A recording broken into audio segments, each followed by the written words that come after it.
અત્રે ખાસ કોઠારી સ્વામી બળદેવ સ્વામી, કોઠારી સ્વામી ભક્તિનંદનદાસજી સ્વામી એ પણ પધાર્યા છે. તળિયોનાથી આપણે વધાવીએ.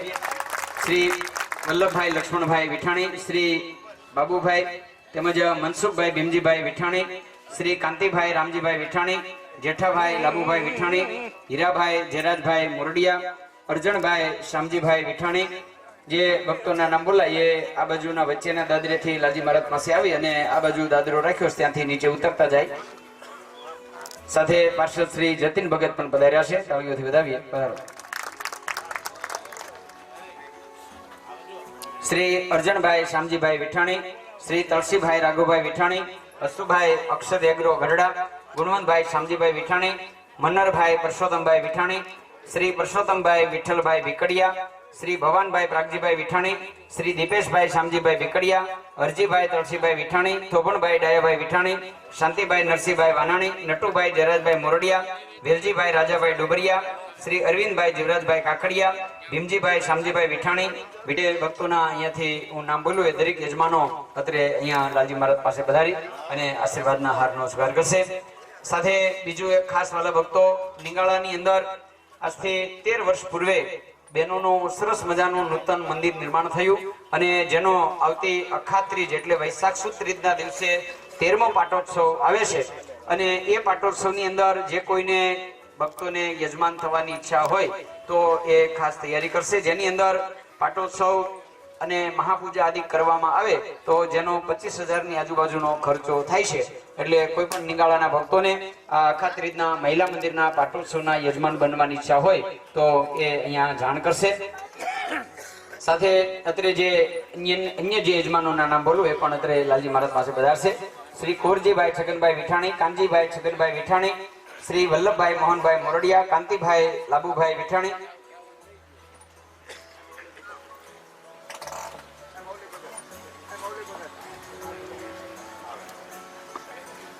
કાગળ પેન લઈ લો. પાસે અશોકભાઈ ત્રિકમભાઈ ધોલેરિયા, હીરાભાઈ નાના જિંજાવદર, શ્રી ભગવાનભાઈ રોહિશળા, શ્રી ભાવેશભાઈ બોટાદ, ગગજીભાઈ બોટાદ, શ્રી જોરુભાઈ બોટાદ તેમજ પીપળિયા મંદિરથી કોઠારી પૂજારી, કેરિયા મંદિરથી કોઠારી પૂજારી તેમજ ઘનશ્યામભાઈ પાટીલ, કરશનભાઈ જોટિંગડા, સરવૈથી પ્રવીણભાઈને 2 આગેવાન ભક્તો આવશે. તેમજ કુંવરજીભાઈ કળથિયા, ભરતભાઈ કળથિયા, હરેશભાઈ ગઢિયા, મુકેશભાઈ બાબુભાઈ વિઠાણી આ ભક્તો અત્રે પધારશે.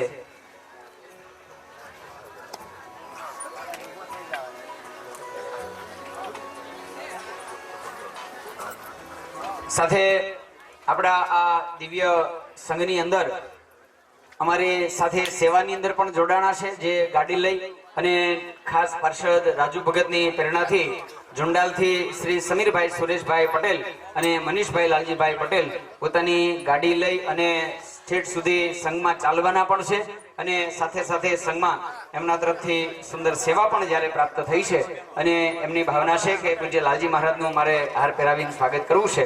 તો સમીરભાઈ અને મનીષભાઈ બંને અત્રે આવશે, હાર લઈને આવ્યા છે. તો લાલજી મહારાજને અહીંયા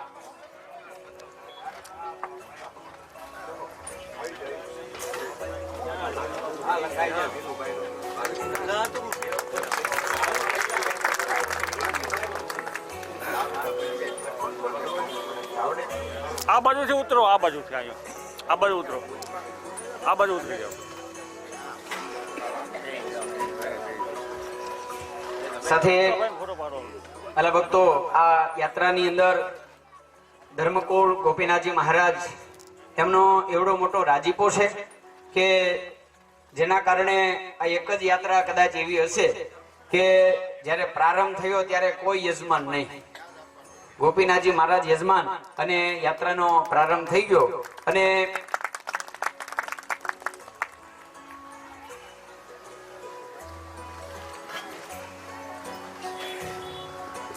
સાથે ત્યાં બહેનોના વિભાગની અંદર જે બહેનોના નામ બોલું ત્યાં માતુશ્રી પાસે ત્યાં સન્માનનો સ્વીકાર કરશે. બચુબા પાસે અહીંયા ત્યાં હાર પોકટ શ્રી હંસાબેન ગઢિયા, શ્રી લક્ષ્મીબેન વિઠાણી, માણેકબા ડોબરિયા, હંસાબેન, શ્રી કાંતાબેન ગઢિયા, જમનાબેન ભીકડિયા, લાબુબેન વલ્લભભાઈ, નીતાબેન ઓધવજીભાઈ, સવિતાબેન કાકડિયા, ગોદાવરીભાઈ, શ્રી વિજુબેન તુલસીભાઈ આ બહેનો ત્યાં બહેનો વિભાગની અંદર સન્માનનો સ્વીકાર કરશે. ભલા ભક્તો આ યાત્રાનો જ્યારે મંગલ પ્રારંભ થયો ત્યારે કોઈ પણ યજમાન કર્યા સિવાય આ યાત્રાનો પ્રારંભ કરવાનો સંકલ્પ કર્યો અને સાથે સાથે એક વર્ષ અગાઉ જ્યારે આની જાહેરાત કરવામાં આવી ત્યારે માત્ર ફોર્મ ભરવામાં આવ્યા, જેની અંદર એ સમયે ડિપોઝિટ પેટે જે યાત્રિક આ પદયાત્રામાં આવે એની પાસેથી 5000 રૂપિયા ડિપોઝિટ છે જમા કરાવવામાં આવી. પણ એ ડિપોઝિટ હવે રસ્તામાં તમને જ્યાં જરૂર પડે ત્યાં વાપરવા માટે પાછી આપતી જવાની છે. એટલે તમને જેમ જેમ જરૂર પડે એમ તમારે અમારી પાસે લઈ જવાના, તમારી પાસે જોખમ રાખવાનું નથી. એટલે એ ડિપોઝિટ પણ આપણે પરત આપવાની છે. અને અત્રે અહીંયા શ્રી ભરતભાઈ કળથિયા, શ્રી ગણેશભાઈ ઢોલા અને ખાસ પટેલ સમાજના પ્રમુખ શ્રી એવા દાસભાઈ હોરિયા અત્રે પધારશે અને ગાજી મહારાજ પાસે આશીર્વાદના હારનો સ્વીકાર કરશે. આજે હાલજો, આ બાજુ છે, આ બાજુ ચાલો. અત્રે આ પદયાત્રાની અંદર 5100 રૂપિયાની સેવા પોપટભાઈ રામજીભાઈ ભીકડિયા અને આ યાત્રા 15/3/2025 ના રોજ છપૈયા મુકામે પહોંચશે અને 16/3/2025 ના રોજ ત્યાંથી બધાએ પોતપોતાની રીતે પરત આવવાનું છે. એટલે આ યાત્રામાં જે ભક્તો જોડાણા છે, જેમાં આજના બપોરે અહીંયા નીંગાળા છે, આજનો રાત્રિ નિવાસ એ લાઠીદળ મુકામે છે. બીજું આની અંદર ઘણા બધા ભક્તો તરફથી જે સેવા અત્યારે લખાવવામાં આવી છે એ અહીંયાથી ડિક્લેર કર્યું છે, એમણે આપણે તાળીઓનાથી વધાવીએ. આ યાત્રાની અંદર 11 મણ ગોળની સેવા શ્રી પ્રાગજીભાઈ વગાસિયા રાજકોટ હસ્તે પિયુષભાઈ, તો જો પ્રાગજીભાઈ આવ્યા હોય તો તેઓ શ્રી અહીંયા પધારશે, આશીર્વાદના હારનો સ્વીકાર કરશે. ભગવાને પોતાના પ્રાગટ્ય માટે પસંદ કરી એ ધરા એ ભૂમિ અતિ પાવન ને પવિત્ર હોય એમ આપણા શાસ્ત્રોની અંદર મહિમા બતાવ્યો છે.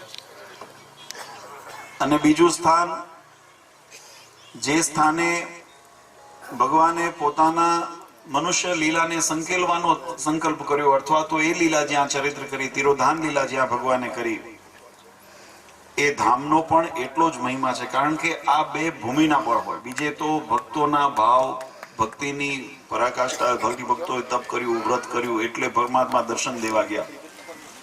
પણ આ સ્થાન એવું હતું જેની અંદર ભગવાને પોતે એની પસંદગી કરી. અને એમાં પણ મહારાજ ગઢપુરની અંદર જ્યારે પોતાની મનુષ્ય લીલાનો સંકલ્પ કરતા, ત્યાં જે લક્ષ્મીવાડીની અંદર જે તુલસીનું વન હતું ત્યાં મહારાજ કાયમ બેસતા. મહારાજ કહેતા કે અહીંયા મારો અંતિમ વિધિ અહીંયા કરવું. આજે એ સ્થાને લક્ષ્મીવાડીની અંદર આપણે મહારાજની સ્મૃતિ મંદિર આપણે દર્શન કરીએ છીએ.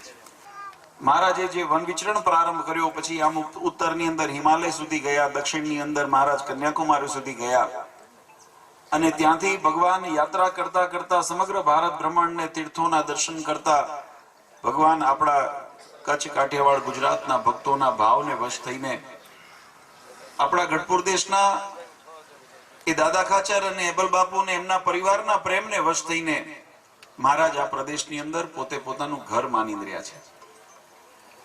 આમ ભગવાનની યાત્રા ઉત્તરથી છપૈયાથી ગઢપુર સુધીની હતી. મહારાજે ત્યાં યાત્રા, મનુષ્ય દેહની યાત્રા ભગવાને ત્યાં પ્રારંભ કરી અને આપણા ગઢપુરની અંદર મહારાજે અંતિમ જે લીલા એટલે કે અહીંયા સંકેલી. આ બંનેનો સમન્વય આ પદયાત્રાના માધ્યમે કરીને આપણને જ્યારે કરવાનો અવસર મળ્યો છે. શાસ્ત્રની અંદર પદયાત્રાનો ખૂબ મહિમા બતાવ્યો છે. જ્યારે જીવાત્મા ભગવાનના દર્શનને અર્થે અથવા કોઈ યાત્રા કર્મને અર્થે જ્યારે ઘરેથી નીકળે છે ને એક એક ડગલે એને એક એક અશ્વમેઘ યજ્ઞનું પુણ્ય પ્રાપ્ત થાય છે, એવો શાસ્ત્રનો મત છે. આજે અહીંથી છપૈયા સુધીની યાત્રા, એમાં જો હજારો ડગલા આપણે ભરશું અને એના માધ્યમથી આ કેવળ ન એક જન્મના પણ અનંત જન્મના કોઈ કર્મના બંધન જીવાત્માને હોય, કોઈ જાણે અજાણે નાના મોટા દોષ થયા હોય, કોઈ નાના મોટા એવા કાર્ય થયા હોય, એ તમામ કર્મની નિવૃત્તિ એ આ યાત્રાના ફળ સ્વરૂપે થાય અને ભગવાનના સ્વરૂપની અંદર જીવાત્માને મન વૃત્તિ સ્થિર થઈ જાય, ભગવાનનું મૂર્તિ આપણા હૃદયની અંદર ઉતરી જાય, એ જ આ યાત્રાનું ફળ છે. પણ ખાસ વિશેષ તો આમ તો ભગવાનની ભક્તિ જે જીવાત્મા કરે ને એના ઉપર તુલસીદાસજીએ બહુ સુંદર વાત કરી છે કે તુલસી જાકે મુખ સે ભૂલે નિકસે રામ, તાકો પાંવ પહેનાઈએ મેરે તન કી ચામ. કોઈના મુખેથી જો ભૂલમાં પણ જો ભગવાનનું નામ નીકળે તો તુલસીદાસજી કે મારા ચામડા, મારા શરીરનું ચામડું ઉતેડી અને એના ચરણની અંદર એના પગરખા એના બનાવો તો હું મારું મોટું ભાગ્ય માનું. એમ ભગવાનનું સ્મરણ કરતા, ભગવાનની ભક્તિ કરતા આજે હજારો ભક્તો તમે અહીંથી જે શ્રદ્ધા, ભાવ અને ભગવાનનો પૂર્ણ વિશ્વાસ લઈને, બળ લઈને જે યાત્રાનો પ્રારંભ કર્યો છે, ભગવાનને પ્રાર્થના કરીએ આ દેવતાઓને પણ આ દુર્લભ આવા દર્શન અને આવો યોગ પ્રાપ્ત થતો હોય એવો આજે તમે બધા ભાગ્યશાળી છો. અમને પણ ઘણો ઉત્સાહ થયો. મને જ્યારે સંતોએ વાત કરી ત્યારે અમારા ઘરના મોટા બેન ને બધાને થી અમારે હાલીને જવું, પણ અહીંયા પ્રતિષ્ઠાઓની બધી તારીખો આપેલી છે. નહીતર તો એમ થાય કે તમારી સાથે અમે પણ યાત્રામાં જોડાઈએ, પણ કદાચ શરીરથી અમે તમારી સાથે ન જોડાણા તો મનમાં એવું ન રાખશો, અમે હૃદયથી હર હંમેશ તમારી સાથે છીએ.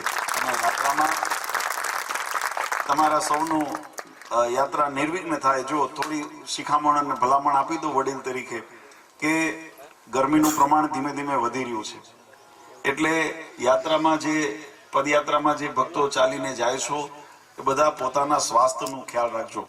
અમારા વ્યવસ્થાપકોએ, સંતોએ ખૂબ મહેનત કરી અને તમને કોઈ પ્રકારની અગવડ ન પડે એની અહીંયા ખૂબ સાવધાની અને વ્યવસ્થાના ભાગરૂપે એની વ્યવસ્થા કરી છે.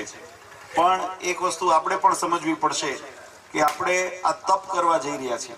આ પદયાત્રા છે ને એક પ્રકારનું તપ છે, અને તપ જ્યારે કરવા જતા હોઈએ ત્યારે સાધન સુવિધાની અપેક્ષા રાખીએ તો તપ ન કહેવાય. નહીં તો પછી ઘરે જ ગોદડું ઓઢીને હુઈ રહેવું જોઈએ ને. એટલે એવું તપની અંદર જ્યારે યાત્રામાં નીકળ્યા હોઈએ ત્યારે, અને હું તો ઘણી વખત એમ કહું કે હારા દિવસો છે ને જલ્દી વિસરાઈ જાય. કોઈ કઠણ આવ્યું હોય ને તો એ કાયમ યાદ રહે. ભલે આમ આપણને ગમે યાત્રામાં ગયા હતા ને કંઈક નાની મોટી ઠોકર ઠેસ લાગી હતી ને તો એ યાદ રહે. મહારાજે ખાંપો યાદ કરતા, છપૈયાની અંદર જશો ને ત્યાં ખાપા તલાવડી છે તો મહારાજ ખાંપો યાદ કરતા. એમ કોઈ વખત જીવનની અંદર, આ યાત્રાની અંદર નાની મોટી કોઈ મુશ્કેલી આવે તો બધા ખૂબ મોટું મન કરીને, અને આ એક યાત્રાનો ભાગ છે એટલે એક તો એની અંદર બધા સહકાર ને સહયોગ આપજો. યાત્રાની અંદર બધા ઘણા રોડ રસ્તા હાઈવેના પણ આવશે, એટલે બધાને ખાસ ભલામણ, ખાસ કરીને સ્ત્રી ભક્તોને અને અમારા સાંખ્યોગી બહેનોને બહુ ઉત્સાહમાં ઉતાવળિયા ન થશો. તમારી લાઈન ને જે સ્વયંસેવકો જે તમને ગાઈડન્સ કરે એ રીતે તમે બધા મર્યાદામાં લઈને ચાલજો, જેથી કરીને કોઈ પ્રકારની તકલીફ કે વિઘ્ન ઊભા ન થાય અને પોતાની મર્યાદાની અંદર રહીને. અને ત્રીજી એક ભલામણ કે અહીંથી ભલે તમે હિંમત કરીને, સંકલ્પ કરીને ચાલવાની ને પદયાત્રા છે છપિયા સુધી ચાલવાનો સંકલ્પ કર્યો છે, હરિકૃષ્ણ મહારાજ, ગોપીનાથજી મહારાજને પ્રાર્થના કરીએ કે તમને કોઈ પ્રકારનું રસ્તામાં વિઘ્ન ન આવે અને તમારો સંકલ્પ પૂર્ણ થાય. પણ છતાંય કદાચ ન કરે નારાયણ, કોઈ સ્વાસ્થ્ય કરીને કોઈને કોઈ અડચણ ઊભી થાય તો પછી દુરાગ્રહ ન કરશો કે ના હવે પરાણે ધા કરીને અમારે પહોંચવું છે અને હાલવું છે, એટલે એવો દુરાગ્રહ ન કરશો. અહીંયા પણ વ્યવસ્થાપકો જે સૂચના આપે, જેવી રીતે આપણને એની અંદર સલાહ આપે એ પ્રમાણે બધા વરસશું. સ્ત્રીવાળાને તો, યાત્રા કરનારને તો પુણ્ય ફળની પ્રાપ્તિ થશે જ, પણ એના સેવાની અંદર, એમના વ્યવસ્થાની અંદર જે અહીંથી સ્વયંસેવકો જઈ રહ્યા છે, જે પોતાની ગાડી અથવા સાધને કરીને રસોઈ વગેરે બનાવવા માટે અમારા સંતો પાર્ષદો જે સાથે એની અંદર એમના મદદરૂપ થઈ રહ્યા છે, એમને પણ ખૂબ ખૂબ અભિનંદન છે. એની આવા પદયાત્રીઓની સેવા કરવી પણ મોટો લાવો છે. જે ભક્તોએ એની અંદર યજમાન પદે રહીને કોઈ નાના મોટા સીધાની સેવા કરી છે, વ્યવસ્થાની સેવા કરી છે, એવા તમામ ભક્તોએ બહુ મોટો લાભ લીધો છે. કારણ કે આવા મહારાજ ઘણી વખત સમૈયા કરતા ને, અને પછી એમ મહારાજ કહેતા કે આ પૈસા લો ને તમે સમૈયામાં જેટલા ભક્તો આવ્યા હતા એને દર્શન કરી આવો. આપણા સંપ્રદાયનો એવો પ્રસંગ એવો લખાણો કે મહારાજ કે તમે સમૈયામાં ન આવ્યા, પાછળથી આવ્યા, હવે સમૈયાની અંદર જે સંતો ભક્તો આવ્યા હતા બધાને દર્શન કરી આવો. કેમ શક્ય બને? એમ આ જયારે પદયાત્રામાં આપણે આવ્યા છીએ અને હજારો ભગવાનના, અને આ બધા ભાવના વાળા છે. અમને તો આનંદ એ છે, અહીંયા આગળ દેખાવ વાળા બહુ આપણા હવે બધા ચાઇનિંગ ગળાઈ ગયા છે, કાંકરા બધા હતા બધા ગળાઈ ગયા છે, ચડાઈ ગયા છે, એટલે હવે અહીંયા ચોખ્ખા ભાવ વાળા જ બધા છે. એટલે આવા ભાવ વાળા મુક્તોના દર્શન થાય, એની સેવાનો અવસર મળે એ બહુ મોટા મહદ ભાગ્ય છે. એટલે જે ભક્તોએ એની અંદર સેવાની અંદર પણ જોડાણા છે એ બધાને પણ અમે હૃદયથી ખૂબ ખૂબ અભિનંદન આપીએ છીએ. ખૂબ સુંદર. અને આ ઉપદેશનો સમય નથી, હવે તમે બધાનો આજે પહેલો દિવસ છે અને સમયાંતરે તમને બધાને બનશું અમે તો ત્યાં સુધી પ્રયત્ન કરશું કે સંપર્ક રહીશું, સમાચાર લેતા રહીશું. પણ તમને બધાને ફરી એક વખત ખૂબ ખૂબ શુભકામના. ગોપીનાથજી મહારાજ, લક્ષ્મીનારાયણ દેવ, હરિકૃષ્ણ મહારાજ, છપૈયાવાસી બાલ સ્વરૂપ ઘનશ્યામ મહારાજ અને આપણા સૌના કુળદેવ એવા કષ્ટભંજન દેવ હનુમાનજી મહારાજ આ યાત્રાની રક્ષા કરે અને નિર્વિઘ્ને તમારી યાત્રા એ છપૈયા ધામ સુધી પહોંચે. અમને સંભાળતા રહેજો. અમે પણ તમારી સાથે યાત્રામાં સમગ્ર ધર્મકુળ પરિવાર પૂજ્ય મહારાજશ્રી માતુશ્રી બધા અમને નાના લાલજી નાના બાળલાલજી બધાને અમે બધાનો ભાવ પ્રેમ અને શુભકામના તમારી સાથે છે કે તમારી યાત્રા નિર્વિઘ્ને પૂર્ણ થાય એવી ભગવાનના ચરણારીમાં પુનઃ પુનઃ પ્રાર્થના કરી અને આપ સૌ સંતોને ખાસ સંતોને પણ ભલામણ બધાને તમારું પોતાનું પણ સ્વાસ્થ્ય જાળવજો સાચવજો અને હરિભક્તોને પણ સાચવજો. તમે આમ તો સત્સંગની માં છે એટલે કેવું ન પડે મારે, પણ છતાંય અમારા બાળકો છો અને બાળકો તરીકે અમને સતત તમારી ચિંતન રહેશે કે તમારી યાત્રા નિર્વિઘ્ને પૂર્ણ થાય એવી ભગવાન હરિકૃષ્ણ મહારાજ ગોપીનાથજી મહારાજના ચરણારીમાં પ્રાર્થના કરી અને આજે નિંગાળાના ભક્તોને ખાસ પહેલે દિવસ જ બહુ સુંદર લાભ લઈ લીધો. અને અમારે તો આનંદ એ વાતનો કે મોસાળમાં માં પીરસનારી એવું થયું. એક તો નિંગાળા મોસાળમાં ગણાય ખપે ને, અને એમાં તમે બધા પ્રેમથી ભાવથી અમને એકને તો હમ કાયમ કરતા હો, પણ આ મારો તો ત્રીજો અનુભવ છે પદયાત્રાની અંદર.